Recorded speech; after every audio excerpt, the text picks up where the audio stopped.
দাদা, শুনছি এসআইআর হবে নাকি? ভোটের তালিকা থেকে নাম বাদ দিয়ে দিলে তো দেশ ছাড়া হতে হবে যে।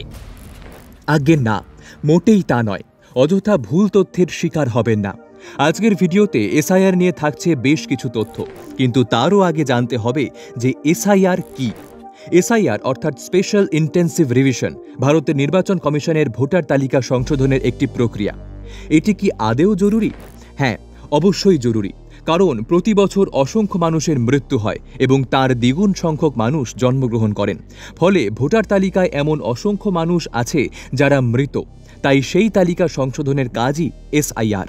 এবার আসি কিভাবে এই প্রক্রিয়া হবে। নির্বাচন কমিশনের পক্ষ থেকে প্রত্যেক বাড়িতে আগামীকাল থেকে বিএলওরা যাবে। তবে তার আগে এক ঝলকে জেনে নিন কি কি নথি আপনাদের কাছে রাখতে হবে। নির্বাচন কমিশনের পক্ষ থেকে 11টি নথি হিসেব বলা হয়েছে। 1. যে কোনো কেন্দ্রীয় বা রাজ্য সরকার বা পিএসইউ নিয়ন্ত্রিত কর্মচারী বা পেনশনভোগীর নামে জারি করা পরিচয়পত্র বা পেনশন সার্টিফিকেট। 2. 1 জুলাই 1987 সালের আগে সরকার বা স্থানীয় কর্তৃপক্ষ বা ব্যাংক বা ডাকঘর বা এলআইসি বা পিএসইউ কর্তৃক ভারতে জারি করা যে কোনো পরিচয়পত্র বা শংসাপত্র। 3. উপযুক্ত কর্তৃপক্ষ কর্তৃক প্রদত্ত বার্থ সার্টিফিকেট। 4. পাসপোর্ট। 5. স্বীকৃত বোর্ড বা বিশ্ববিদ্যালয় থেকে প্রাপ্ত ম্যাট্রিকুলেশন বা শিক্ষাগত সার্টিফিকেট।